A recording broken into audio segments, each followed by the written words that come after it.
దేవుని నామానికి మహిమ ప్రభావములు కలుగును గాక. గడిచిన దినములంతా కూడా దేవుడు తన కృపలో మనందరినీ కూడా క్షేమకరముగా కాపాడి మరి యొక్క పునరుద్ధరణ దినము నాడు తన సన్నిధిలో ఆయన యొక్క మాటలు వినుటకు దేవుడు మనకు సహాయం చేసి ఉంటున్నాడు.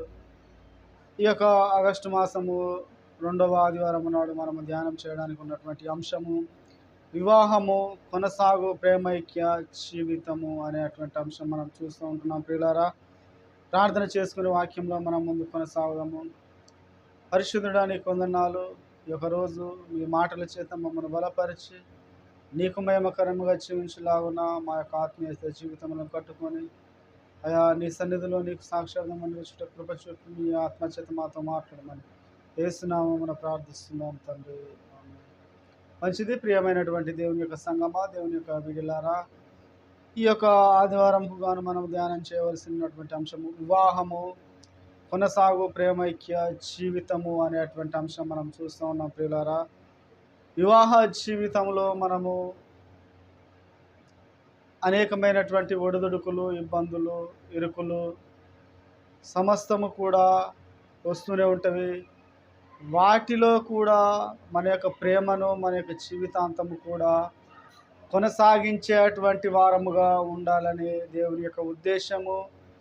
ఈ యొక్క వివాహము చూస్తే ప్రియులారా, ఇద్దరు మనుషులు ఒకటిగా చేయబడుట, వేరు వేరు ప్రాంతంలో జన్మించి ఆయా ప్రాంతంలో జన్మించి ఒకటిగా చేయబడి అప్పటి నుంచి వారు ఒక శరీరముగా జీవించడము మనం చూస్తూ ఉన్నాం. మరి ఈ యొక్క వివాహము అనేది ఎవరి ద్వారా మరి ఈ యొక్క సృష్టిలోనికి వచ్చి ఉన్నది అని చెప్పి మనం చూస్తే దేవుడే ఈ యొక్క వివాహమును మొదటిగా ఏదెను వనములో చేయబడినటువంటి మాట మనము చూడవచ్చు. ప్రియులారా, ఎవరు కూడా ఈ యొక్క లోకంలో మరి ఈ యొక్క వివాహము చేస్తే బాగుంటుంది, ఇలా కలిసి ఉంటే బాగుంటుంది అని చెప్పి ఎవరు కూడా ఎటువంటి ఆలోచన చేయలేదు. ఈ యొక్క వివాహము పెళ్లి అనేది దేవుని యొక్క హృదయంలో నుంచే వచ్చినటువంటిదిగా ఉన్నదని చెప్పి మనం చూస్తూ ఉన్నాం. ప్రియులారా, దేవుడు ఏదైనా వనములో పక్షులను, జంతువులను అన్నింటినీ చేసిన తర్వాత నరుడిని చేసినటువంటి దేవుడు తనకు సాటి అయినటువంటిది ఏదైనా కలుగుతుందా, ఇతనికి జతగా ఏదైనా ఉంటుందా అని చెప్పి దేవుడు ఆలోచన చేసి వాటన్నింటినీ పిలిచి పేరు పెట్టి అక్కడ పిలిచినప్పుడు నరునికి సాటి అనేది ఏది లేదని చెప్పి దేవుడు ఆదామునకు గాఢ నిద్ర కలగజేసి ఆ యొక్క గాఢ నిద్రను కలగజేసిన తర్వాత తన పక్కటెముకను తీసి స్త్రీనిగా చేసి అతని యొద్దకు తీసుకొచ్చి అతనికి ఇచ్చి వారిని ఫలించమని అక్కడ చెప్పబడినటువంటి మాటలు మనము చూడవచ్చు. ఆదికాండంలో 2వ అధ్యాయంలో మనము చూడవచ్చు. ప్రియులారా, అంటే దేవుని యొక్క ఆలోచన ద్వారా వివాహము అనేది జరుగుతూ ఉందని చెప్పి మనము చూడవచ్చు. ప్రియులారా, మరి ఈ యొక్క వివాహ జీవితమును కొనసాగించేటువంటి వారముగా ఉండాలంటే ప్రేమ అనేది చాలా ప్రాముఖ్యముగా ఉండాలి. మన యొక్క జీవితంలో ప్రేమ అనేది లేకపోతే ఆ యొక్క వివాహ జీవితములు చివరి వరకు కూడా నడవలేనటువంటివిగా ఉంటాయని చెప్పి మనం చూడవచ్చు. ప్రియులారా, వివాహ జీవితము అనేది వారిచ్చేటువంటి ధనము మీద కానీ, ఆస్తి మీద కానీ, భూముల మీద కానీ, ఇళ్ళ మీద కానీ దేని మీద కూడా ఆధారపడి ఉండకూడదు. వివాహ జీవితం అనేది ఇద్దరు మనుషుల యొక్క వారిని ప్రేమ ద్వారా ఇద్దరు మనుషులు ఒకటయ్యి వారి యొక్క ప్రేమను వారి యొక్క జీవితంలో కొనసాగించినప్పుడే ఈ యొక్క వివాహానికి అర్థం అనేది మనం చూడవచ్చు. హెబ్రీయులకు రాసిన పత్రికలో మనము చూస్తే ఈరోజు చదివినటువంటి పత్రికా భాగంలో 13వ అధ్యాయము 4వ వచనంలో వివాహము అన్ని విషయములలో ఘనమైనది గాను అని మనము చూస్తాం. ప్రియులారా, అంటే ఈ యొక్క వివాహము ఘనముగా ఎప్పుడు ఎంచబడుతుందంటే మనం చేసేటువంటి ఆర్భాటాలు, పెళ్లిళ్ళు చేసే అడగుడి వీటి వలన కాదు. కానీ చూస్తే ప్రియులారా, వివాహము ఘనముగా వారి యొక్క దాంపత్య జీవితము కొనసాగుతూ దేవునికి మహిమకరముగా వారు జీవించినప్పుడు చూస్తే వారి యొక్క వివాహము ఎంతో ఘనముగా ఎంచబడితే వివాహము ఒకసారి చేసుకుంటాము. ఆ యొక్క వివాహము దేవునికి మహిమకరముగా జరిగే విధముగా చేసుకోవాలి, అంతే తప్పించి కానీ మనకు నచ్చిన విధముగా మనము చేసేటువంటి వారముగా ఉండకూడదు అని దేవుని యొక్క మాటలు మనము చూడవచ్చు ప్రియులారా. దేవుని యొక్క ఉద్దేశంలో నుంచి వచ్చినదే ఈ యొక్క వివాహ జీవితము. మరి మనుషులు కలిసి ఉండాలని దేవుడు చేసినటువంటి ఆలోచన. కానీ నేటి జీవితంలో అనేకులు చూస్తే విడిపోవడానికే చాలామంది ఇష్టపడేటువంటి వారుగా ఉంటున్నారు.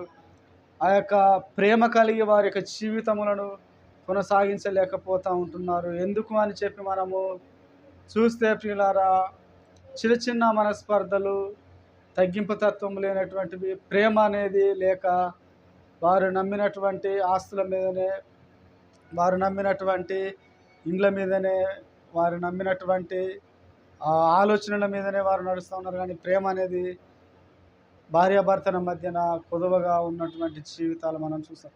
ప్రేమే ఉంటే వారు విడిపోవడానికి ఎంత మాత్రము కూడా వారు ఆలోచన చేయరు అని చెప్పి మనము చూస్తూ ఉన్నాం ప్రియులారా. ఇంకా మనము చూస్తే ఈ యొక్క వివాహ జీవితములో ఎన్నో ఒడిదుడుకులు ఇబ్బందులు కలుగుతూనే ఉంటాయి. అయినా కూడా ప్రేమ కలిగి ఉండాలి. ప్రేమ ఏం చేస్తుందంటే నీకు ఉండినటువంటి ఆవేశాన్ని, నీకు ఉండినటువంటి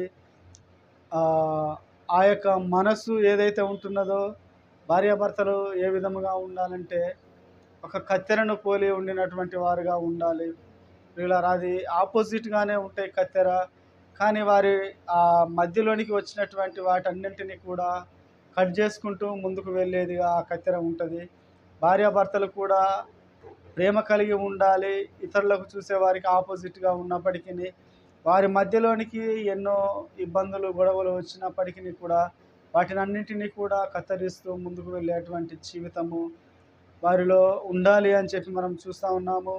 కొన్ని సందర్భాలలో భార్యాభర్తలకు ఒకరికొకరికి నచ్చనటువంటి కార్యములు చేసే విషయంలో చూస్తే ప్రియులారా, ఒకరికి ఎగ్ అంటే ఇష్టము, ఒకరికి చికెన్ అంటే ఇష్టం ఉన్న సందర్భంలో నీవు నీ యొక్క భర్తని ప్రేమించిన ఎడల, నీవు నీ యొక్క భార్యను ప్రేమించిన ఎడల చూస్తే ప్రియులారా, ఒకరి మాట నెగ్గాలి అన్నప్పుడు నీకుండినటువంటి ఆలోచనను నీవు, ఆ యొక్క మనసును నీవు చంపవేసుకొని ఏం చేస్తావంటే ఆ ప్రేమను నువ్వు చూపెట్టి నీ ఇష్టమే నా ఇష్టము అని చెప్పే విధముగా అక్కడ మనం చూస్తామంటే ప్రేమ ఏం చేస్తుందంటే నిన్ను నీకుండినటువంటి ఆ యొక్క ఈగో లేదంటే ఆ యొక్క ఆలోచన, యొక్క అహమును అన్నింటినీ కూడా తీసివేసి ఇద్దరు కూడా ఐక్యముగా ఉండడానికి వీలు పడేదిగా ప్రేమ అనేది ఉంటుంది అని చెప్పి మనం చూస్తూ ఉన్నాము ప్రియులారా. ఇంకా ప్రేమ గురించి ఆలోచిస్తే మనము చదవబడినటువంటి ఆదికాండము 29వ అధ్యాయంలో చూస్తే ప్రియులారా, మనము ఆ యొక్క భాగంలో యాకోబు తన యొక్క గృహము నుంచి వెళ్ళడము మనకు తెలిసినటువంటి మాట. ఇప్పుడు మనం అదంతా చెప్పుకోని అవసరం లేదు. కానీ అతను తన ఇంటి యొద్ద నుండి తాను వెళ్ళి తన యొక్క మామ అయినటువంటి ఇంటి యొద్దకు వెళ్ళినటువంటి వాడు హారాను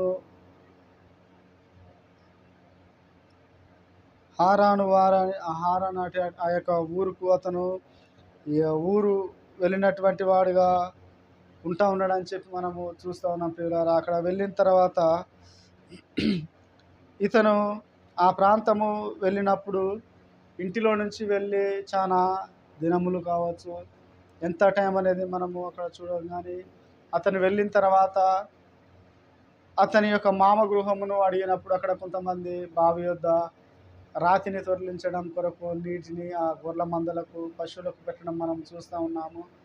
అక్కడ లాబాను అనేటువంటి అతని మామ గురించి అడగడం మనము చూస్తే ప్రియులారా, ఆ యొక్క లాబాను గురించి అక్కడ ఉన్నటువంటి వారు మేము ఆ ఊరి వారమే, మేము నాహోరు కుమారుడవు లాబానును మేము ఎరుగుదుము, అతను మాకు తెలుసును అని వారు చెప్పడము. అదిగో ఆమె యొక్క అతని యొక్క కుమార్తె వస్తూ ఉన్నది, రాహేలు అని అక్కడ చెప్పబడడం మనం చూస్తూ ఉన్నాం ప్రియులారా. అయితే ఇతను రాహేలును చూడంగానే రాహేలుని ఆమె యొక్క గొర్రెల మందలకు నీరుని పెట్టడం కొరకు ఆమెను చూడడమే ఇతడు ఆమెను ప్రేమించినటువంటి వాడుగా ఉన్నాడు.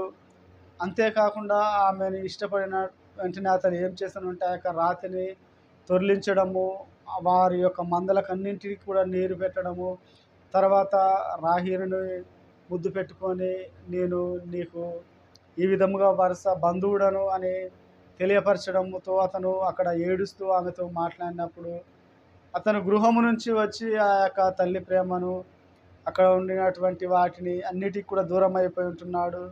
హోమ్ సిక్ అని మనం అంటాం కదండి. అటువంటి వాటికి దూరమైనటువంటి వ్యక్తి వారి యొక్క బంధువులలో ఒకరు కనబడినప్పుడు తన యొక్క బాధను అతను వ్యక్తపరిచిన విధముగా అక్కడ మాట్లాడినటువంటి విధముగా మనము చూస్తూ ఉన్నాము. తర్వాత ఆ యొక్క రాహేలు వెళ్ళి తన యొక్క తండ్రితో చెప్పినప్పుడు తాను కూడా అతన్ని తీసుకువెళ్ళిన తర్వాత ఇక్కడ మనం చూస్తే నెల దినములు అక్కడ అతనికి కొరకు పని చేస్తాడు. చేసిన తర్వాత మనము బంధువులము గనక నీవు ఏ విధముగా పని చేయడము మంచిది కాదు, కానీ నేను నీకు ఏమి ఇవ్వను నీవు అడుగుమన్నప్పుడు అతను ఏం చెప్తాడంటే, నీ యొక్క చిన్న కుమార్తె రాహేలు నాకు ఇష్టము, నేను ఆమెను ప్రేమిస్తూ ఉన్నాను, ఆమె నిమిత్తము నేను 7 సంవత్సరములు నీకు కొలువు చేసేదను అని చెప్పి అక్కడ యాకోబు మాట్లాడడం మనం చూస్తాం ప్రియులారా. తర్వాత కూడా అతను ఆ మాట మనం 20వ వచనములో మనం చూస్తే యాకోబు రాహేలు కోసము 7 సంవత్సరములు కొలువు చేసెను, అయినను అతడు ఆమెను ప్రేమించుట వలన అవి అతనికి కొద్ది దినములుగా తోచెను అని చెప్పి మనం చూస్తాం ప్రియులారా. 7 సంవత్సరములు అంటే 7 సంవత్సరములు కూడా అతను ఆమెను ప్రేమిస్తూ ఉన్నాడు కనుక ఆ యొక్క 7 సంవత్సరములు కూడా కొద్ది దినములుగా అతనికి కనబడిన, అంటే ప్రేమ చూడండి, ఆ ప్రేమ వలన 7 సంవత్సరాలు కూడా అతనికి ఏ విధముగా గడిచిపోయినాయో తెలియలేనటువంటివిగా ఉంటున్నవి.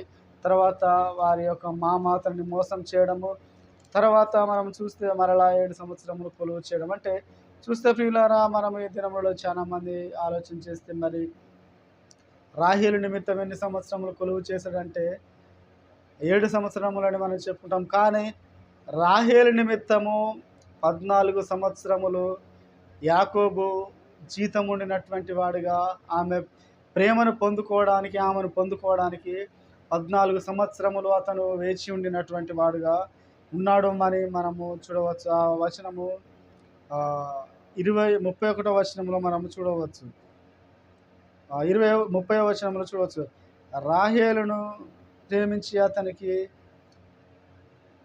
మరి 7 ఏండ్లు కొలువు చేశాను అని చెప్పి మనం చూస్తాను. అంటే మొదట తన మామ మోసం చేసినప్పటికీ మరలా ఆమెను పొందుకోవడం కొరకు, ఆ యొక్క ప్రేమ కలిగి వారు ఐక్యత కలిగి జీవించడం కొరకు, వివాహము నిమిత్తము రేచల్ కొరకు అతను 14 సంవత్సరములు అతను ఆ యొక్క లాబానుకు కొలువు చేసినటువంటి వాడుగా ఉన్నాడు అని చెప్పి మనం చూస్తూ ఉన్నాం. వీరి యొక్క వివాహ జీవితంలో కూడా మనం చూస్తే ప్రియులారా, ఈ రాహేలుకు అక్కడ రాహేలును ఎక్కువగా ప్రేమించాడు, లేయాను ఇతను తక్కువగా ప్రేమించాడు. లేయాకు గర్భఫలము దేవుడిచ్చాడు, రాహేలు గుడ్రాలుగా ఉంటున్నది, రాహేలుకు గర్భఫలము కాలేదు. అయినను ఈ యొక్క యాకోబు ఆమెను ఎంత మాత్రం కూడా ద్వేషించలేదండి, ఆమెను ప్రేమిస్తూనే ఉంటున్నాడు. దినములు గడిచిపోతూ ఉన్నాయి, సంవత్సరములు గడిచిపోతూ ఉన్నాయి, కానీ అతను ఏమాత్రము కూడా ఆమె మీద ప్రేమ తగ్గకుండా ఆమెను ప్రేమిస్తూనే ఉన్నాడు, ఆమెను ఇష్టపడుతూనే ఉన్నాడు. నేటి దినములలో చూస్తే ప్రియులారా, వివాహం జరిగి 1 సంవత్సరం గడిచిన తర్వాత, 2-3 సంవత్సరాలు గడిచిన తర్వాత పిల్లలు కాలేదని చెప్పి ఎన్నో మాటలు అనేవారు ఉన్నారు. ఇంకా చూస్తే 4-5 సంవత్సరాల తర్వాత కూడా వివాహం జరిగినటువంటి వారిలోనే ఆ యొక్క భర్త మనకు పిల్లలు కావడం లేదు కదా అని చెప్పి ఆమెను దూషించడము, నిందించడము, లేదంటే పిల్లల నిమిత్తము మరలా రెండో పెళ్లి చేసుకునేటువంటి వారు కూడా నేటి దినాలలో, పూర్వపు దినాలలో ఉండినటువంటి వారు కూడా ఉన్నారని చెప్పి మనం చూస్తూ ఉన్నాం. ప్రియులారా, నీవు ఆమెను ప్రేమిస్తూ ఉంటే మన జీవితంలో ఎవరైనా సరే, లేదంటే ఇక్కడ యాకోబు జీవితంలో మనం చూస్తే ఇతను ఆమెను ప్రేమిస్తూ ఉన్నాడు కనుక ఆమెకు పిల్లలు లేకపోయినా కూడా ఆమెను ఇష్టపడుతూనే ఉన్నాడు అని చెప్పి మనము వీరి యొక్క జీవితంలో చూసి మనము నేర్చుకోవచ్చు ప్రియులారా. నేటి దినములలో అనేక మంది ఎన్నో విధాలుగా వారు పిల్లలు లేరని చెప్పి తప్పుడు దారులు, తప్పుడు మార్గములు వెతికేటువంటి వారుగా చాలామంది ఉంటున్నారు. అలా ఎంత మాత్రం కూడా ఉండకూడదు. నీవు ఆమెను ప్రేమిస్తూ ఉన్నావు కనుక అవి ఏది కూడా నీవు లెక్క చేయకుండా ఆమెతో నీవు జీవించి నీ యొక్క జీవితమును కొనసాగించే విధముగా ఉండాలి అని చెప్పి దేవుడు అక్కడ జ్ఞాపకం చేస్తూ ఉన్నాడు ప్రియులారా. పిల్లలు లేరని చెప్పి ఎంత మాత్రము కూడా ఆమెను విడిచిపెట్టలేదు అతను. ఆమెను ప్రేమించాడు, ప్రేమిస్తూనే ఉన్నాడు. దేవుడు ఆమెను జ్ఞాపకం చేసుకుని తర్వాత కుమారుణ్ణి ఇవ్వడము మనం చూస్తూ ఉన్నాం ప్రియులారా. అంటే పిల్లలు ఉంటేనే ప్రేమ, పిల్లలు లేకపోతేనే ప్రేమ అంటే అది ఎంత మాత్రము కూడా కరెక్ట్ కాదు. మనము చూస్తే మనము కొరింథీయులకు రాసిన పత్రికలో 13వ అధ్యాయంలో ఆ యొక్క అధ్యాయం అంతా కూడా చూస్తే ప్రియులారా, ప్రేమ గురించి అక్కడ వ్రాయబడి ఉంటుంది. అంటే పిల్లలు కాలేదని విడిపోయేటువంటి వారు కూడా చాలామంది ఉంటున్నారు. అంటే పిల్లలు కాలేదంటే దేవుడు జత చేసినటువంటి వారిని ఎవరు కూడా విడదీయడానికి వీలు లేదు అని చెప్పి బైబిల్ గ్రంథము మనకు తెలియపరుస్తూ ఉన్నది ప్రియులారా. వివాహం అంటే ప్రేమ ఐక్యత కలిగి జీవించడమే, ఈ యొక్క జీవితమును కొనసాగించడమే వివాహములో ఉన్న గొప్పతనముగా మనం చూస్తూ ఉన్నాము ప్రియులారా. ఈ యొక్క జీవితమును ఆయనకు మహిమకరముగా జీవించడానికి ఇష్టపడాలి. అంతేకాని కట్నం తీసుకురాలేదని విడిచిపెట్టేవారు కొంతమంది ఉంటున్నారు. వారికి ఇస్తానన్నటువంటి వస్తువులు ఇవ్వలేక ఉన్నటువంటి జీవితంలో విడాకులు కోరిన వారు ఉంటున్నారు. అంటే ఎన్నో విధాలుగా అంటే మోసపోతూ జీవితములను వారు విచ్ఛిన్నము చేసుకునేటువంటి వారు చాలామంది ఉంటున్నారు. ఆ యొక్క వివాహములో ప్రేమ అనేది కరువుగా ఉండి ఆర్భాటాలుగా ఉన్నవే ఎక్కువగా ఉంటున్నాయి. కానీ ప్రేమ అనేది చాలా ప్రాముఖ్యము అని పౌలు గారు హెబ్రీలకు రాసిన పత్రికలో అక్కడ తెలియపరుచిన వివాహము అన్ని విషయములో కదండి. ఏ విషయం అంటే అన్ని విషయంలో, ఒక్కటి కాదు అన్ని విషయములలో కూడా అది అందరిలోనూ ఘనమైనదిగా ఉండాలి అని చెప్పి దేవుడు అక్కడ జ్ఞాపకం చేస్తాడు. వివాహము అన్ని విషయములలో ఘనమైనదిగా ఉండాలి అని చెప్పి దేవుడు అక్కడ ఆ మాటను పౌలు గారి చేత వ్రాయిస్తూ ఉన్నాడు ప్రియులారా. ప్రేమ అనేది చాలా ప్రాముఖ్యము. నేటి దినములలో ప్రేమ అనేది కొదువగా ఉండి ఘనముగా ఆర్భాటాలు ధనముతో చేస్తూ ఉన్నారు. కానీ ప్రేమలు అనేటివి కనబడకుండా ఉంటున్నాయి. ఇంకా మనము చూస్తే కొంతమంది అయితే వివాహము సమయంలో వారికి ఇష్టమైనటువంటి కొన్ని కార్యాలు చేయలేని ఎడల ఆ యొక్క పెళ్లి కుమారుడు కూడా ఆ యొక్క వివాహమును ఆపినటువంటి సందర్భాలు కూడా సమాజంలో కొంతమంది చెప్తూ ఉంటే మనం చూసినటువంటి వారం కూడా ఉన్నాం. కాబట్టి అలా ఎంత మాత్రం కూడా ఉండకూడదు అని చెప్పి దేవుడు జ్ఞాపకం చేస్తున్నాడు. ఘనమైనది ప్రేమ కలిగి జీవించాలి, ప్రేమ కలిగి నడుచుకోవాలని చెప్పి దేవుడు జ్ఞాపకం చేస్తున్నాడు. మనం చూస్తే కొరింథీయులకు రాసిన పత్రికలో 13వ అధ్యాయంలో చూస్తే ప్రియులారా, మొదటి కొరింథీయులకు రాసిన పత్రిక 13వ అధ్యాయంలో 13 మొదటి నుంచి చివరి వరకు కూడా చూస్తే, నీవు ఎన్ని మాట్లాడినా ఏది చేసినా కూడా ప్రేమ లేకపోతే నీవు వ్యర్థుడగే ఉంటావు. మన ఆస్తి అంతా కూడా బీదలకు ఇచ్చినా కూడా శరీరమును కాల్చడానికి అప్పగిస్తే ప్రయోజనం లేదు. 4వ వచనము చూస్తే, ప్రేమ దీర్ఘకాలము సహించును, దయచూపుము, ప్రేమ మత్సరపడదు, ప్రేమ డంబముగా ప్రవర్తించదు, అది ఉప్పొంగదు అనే వాక్యం మనము చూస్తున్నాం ప్రియులారా. ఏంటంటే ప్రేమ దీర్ఘకాలము కూడా సహించేదిగా ఉంటుంది. నీకు ఇది లేకుంటే నీవు ఇలా చేయలేవు, నీవు ఇలా ఉండలేవు అని చెప్పి వెత్తిపోటు పొడుపు మాటలు పొడిచేదిగా, లేకుంటే నీకు ఇలా లేదు అని చెప్పి అనే విధంగా ఉండదు. ఎందుకంటే ప్రేమ దీర్ఘకాలం అంటే శాశ్వత కాలము ఏం చేస్తుంది, సహించును అని మనం అంటే ఓర్చుకుంటుందని చూస్తాను. ఇంకేం చూస్తూ ఉన్నాం, దయ చూపించును. ప్రేమ దయ చూపించేదిగా ఉంటుంది. ఏదైనా సరే తీసివేసేదిగా దయ చూపించను. ఇంకా ప్రేమ దీర్ఘకాలం సహించేదిగా, దయ చూపించేదిగా. ప్రేమ మత్సరపడదు, వేగిరపాటు అనేది ఎంత మాత్రము కూడా ప్రేమలో ఉండదు. ప్రేమ డంబముగా గొప్పతనముగా ప్రవర్తించదు, అది ఉప్పొంగదు, అమర్యాదగా నడుచుకున్నదు, స్వప్రయోజనమును విచారించుకున్నది. స్వప్రయోజనం అంటే వారికి సొంతగా కలిగే లాభమును అది ఎంత మాత్రము కూడా విచారించుకొనదు అని చూస్తూ ఉన్నాము. అది త్వరగా కోపడదు. ఇంకా చూస్తే అనేక విషయాలు, దుర్నీతి యందు సంతోషపడక సంతోషమునందు సంతోషించును. ఇప్పటికీ ఇంకా చూస్తే ప్రేమ శాశ్వత కాలము ఉండును. ఏంటట, ప్రేమ శాశ్వత కాలం ఉండండి. నీకు పిల్లలు ఉంటేనే ప్రేమ, పిల్లలు లేకపోతే ప్రేమ లేదన్నట్టుగా ఉండకూడదు. నీకు ఆస్తి ఇస్తేనే ప్రేమ, నీకు భూములు ఇస్తేనే ప్రేమ, నీకు ధనం ఇస్తేనే ప్రేమ అంటే అది ప్రేమ కాదు. మనము చిన్న చిన్న వస్తువులు కొంటేనే ప్రేమ ఉన్నట్లు అని చెప్పి కుటుంబంలో స్త్రీలు లేదా పురుషులు అనుకుంటూ ఉంటారు. అది కాదండి ప్రేమ. నీకు ఏది ఉన్నా ఏమి లేకపోయినా కూడా ప్రేమ శాశ్వత కాలము ఉంటుంది. ప్రేమ అమర్యాదగా నడుచుకోదు, ప్రేమ డంబముగా ప్రవర్తించదు, ప్రేమ వేగిరపడదు అని చెప్పి ఇక్కడ మనము పౌలు గారు రాసినటువంటి పత్రికలో చూస్తూ ఉన్నాం ప్రియులారా. ఇంకా చూస్తే ప్రేమే అన్నింటికంటే శ్రేష్టమైనది అని కూడా మనము చూస్తూ ఉన్నాం. దేవుడు కూడా అటువంటి ప్రేమే చూపించి, దేవుడు నీ కొరకు నా కొరకు ఈ లోకంలోనికి వచ్చి తన ప్రాణమును పెట్టి శాశ్వతమైనటువంటి ప్రేమ చూపించినటువంటి వాడుగా ఉంటున్నాడు అని చెప్పి మనం చూస్తాం. వివాహము అనేది చాలా గొప్పగా దేవుడు ఎంచాడు. ఆ యొక్క ప్రేమ కలిగి ఒకరికొకరు ఐక్యత కలిగి జీవితమును కొనసాగించేటువంటి వారముగా ఉండాలని చెప్పి మనము చూస్తూ ఉన్నాం ప్రియులారా. పరిశుద్ధ మత్తయి సువార్తలో కూడా మనం చూస్తే యేసుక్రీస్తు ప్రభువారిని శోధించుట కొరకు అక్కడ పరిచయులు కొంతమంది వచ్చి ఆయనను శోధిస్తూ ఉన్నారు, అడుగుతూ ఉన్నారు. 3వ వచనంలో చూస్తే పరిచయులు ఆయన శోధింపవలెనని ఆయన యొద్దకు వచ్చి, ఏ హేతువు చేతనైనను పురుషుడు తన భార్యను విడనాడుట న్యాయమా అని అడగగా ఆయన వారికి సమాధానం చెప్తున్నాడు.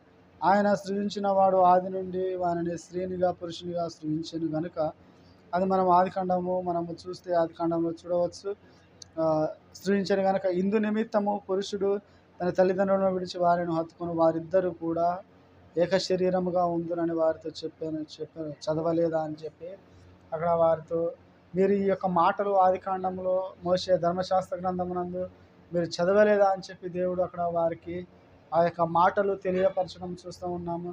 మరి మోషే ఎందుకు ఈ విధముగా చెప్పాడు, మరి పరిత్యాగ పత్రిక ఇప్పించి వేణునాడమని తెలియపరిచాడు కదా అని చెప్పి అక్కడ వారంటే ప్రభువారు ఏం చెప్పారంటే, అది మీ యొక్క హృదయ కాఠిన్యమును బట్టి, మీ యొక్క కఠినత్వమును బట్టి ఆయన ఆ విధముగా చెప్పాడు తప్పించి మొదటి నుండి అది ఆ విధముగా లేనే లేదు అని ఈ యొక్క బైబిల్లా అక్కడ యేసుక్రీస్తు ప్రభువారు తెలియపరచడం మనము చూస్తూ ఉన్నాం. అంటే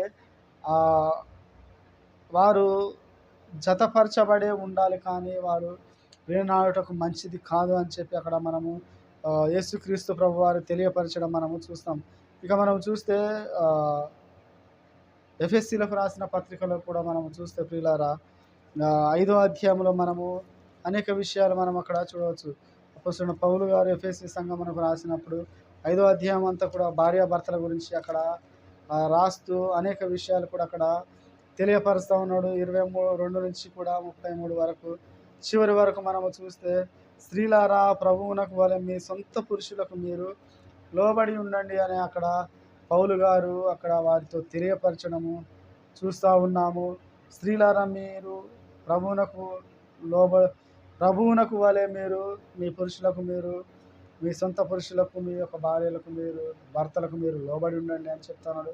28వ వచనంలో కూడా అటువలనే పురుషులు కూడా తమ సొంత శరీరం వలె తమ భార్యలను ప్రేమింపబద్ధులై ఉన్నారు. తన భార్యను ప్రేమించువాడు తనను తాను ప్రేమించుకొనును, తన శరీరమునందు ద్వేషింపగల వాడెవడును కూడా లేడు అని అక్కడ చెప్పడం మనం చూస్తూ ఉన్నాం. అంటే మీరు మీ యొక్క భార్యలను మీరు ప్రేమించండి, మీరు మీ యొక్క భర్తలకు మీరు లోబడి ఉండండి. మీరు ఇలా ఉండినప్పుడు మీ యొక్క దాంపత్య జీవితము ప్రేమ కలిగి ఐక్యత కలిగి సమాజంలో ఇతరులకు మీరు మాదిరిగా జీవించేటువంటి వారుగా ఉంటున్నారని చెప్పి పౌలు గారు ఇక్కడ జ్ఞాపకం చేస్తూ ఉన్నాడు. మీరు లోబడి ఉండండి, మీరు ప్రేమించండి ఒకరికొకరు. మీరు ప్రేమించకుండా ఉంటే అక్కడ 29వ వచనంలో చూస్తే మనం ప్రియులారా, తన భార్యను వాడు తను తాను 28వ వచనం అటువలనే పురుషుల కూడా తమ సొంత శరీరం వలె తమ భార్యలను ప్రేమింపబద్ధులై ఉన్నారు. తన భార్యను ప్రేమించువాడు తనను ప్రేమించుకొనిచున్నాడు. తన శరీరమును ద్వేషించు వాడెవడును లేడు, కానీ ప్రతి వాడును దానిని పోషించి సంరక్షించుకునేవాడు. మనము క్రీస్తునకు శరీరము అవయవములమై ఉన్నాము కనుక అలాగే క్రీస్తు కూడా సంఘమును పోషించుకుంటున్నాడు ఈ హేతువు చేత అని అక్కడ ఆ యొక్క మాటలు చెప్పుకుంటూ రావడం మనం చూస్తూ ఉన్నాం ప్రియులారా. అయితే నీ యొక్క భార్యను ద్వేషిస్తే నిన్ను నీవే ద్వేషించుకున్నటువంటి వాడుగా ఉంటా ఉన్నావు అని చెప్పి పౌలు గారు జ్ఞాపకం చేస్తామని ఇక్కడ చూస్తే 33వ వచనంలో, మెట్టుకు మీలో ప్రతి వాడు పురుషుడును తనను వలె తన భార్యను ప్రేమింపవలను. భార్య అయితే తన భర్త యందు భయము కలిగి ఉండునట్లు చూసుకొనవలెను అని చెప్పి ఆ యొక్క మాటలు చెప్పడం మనం చూస్తూ ఉన్నాం ప్రియులారా. మరి ఈ విధముగా జీవించాలంటే మొదట ఏమై ఉండాలనేది కీర్తనకారుడు తెలియపరుస్తూ ఉన్నాడు. ఏమేమి తెలియపరుస్తున్నాడు అంటే 128వ కీర్తనలో మనం చూస్తే యెహోవా యందు భయభక్తులు కలిగి ఉండుట అని అక్కడ మనము చూస్తాం. 128వ కీర్తనలో మనం చూస్తే యెహోవా యందు భయభక్తులు కలిగి ఉండుట, ఆయన త్రోవల యందు నడుచు వారందరూ కూడా ధన్యులు అని చెప్పబడడం మనం చూస్తాం. ఆయన యందు మనం భయభక్తులు కలిగి ఉంటే మన కష్టార్జితంలో మనము తినేవారముగా ఉంటాము, మనము ధన్యులముగా ఉంటాం, మనకు మేలు కలుగుతుంది. మనకు మన భార్యలు మన పిల్లలు మనం లోబడును, మన పిల్లలు ఒలివ మొక్కల వలె ఉండునని చెప్తున్నాడు. యెహోవా యందు భయభక్తులు గలవాడు ఈలాగున ఆశీర్వదింపబడునని అక్కడ చెప్తా ఉన్నాడు. ఇంకా చెప్పుకుంటూ నీ జీవితకాలం అంతే అని మాటలు అక్కడ చెప్తూ 6వ వచనంలో నీ పిల్లల పిల్లలను నీవు చూచెదవు అని తెలియపరుస్తున్నాడు. ప్రియులారా, భార్యాభర్తలు దాంపత్య జీవితంలో కలిసి ఉంటూ దానికంటే ముందుగా దేవునికి లోబడి భయపడుతూ ఉండినప్పుడు నీ యొక్క పిల్లలను నీవు చూసేవాడవుగా, నీ యొక్క దాంపత్య జీవితం అటువంటిదిగా ఫలించేదిగా ఉంటుంది అని చెప్పి దేవుడు జ్ఞాపకం చేస్తున్నాడు. మనకి జీవితంలో కూడా మనము కూడా అలా నడుచుకోవాలని దేవుడు మనకు జ్ఞాపకం చేస్తూ ఉన్నాడు. అటువంటి కృప పరిశుద్ధాత్మ దేవుడు మనందరికీ దయచేయును గాక. ఆమేన్.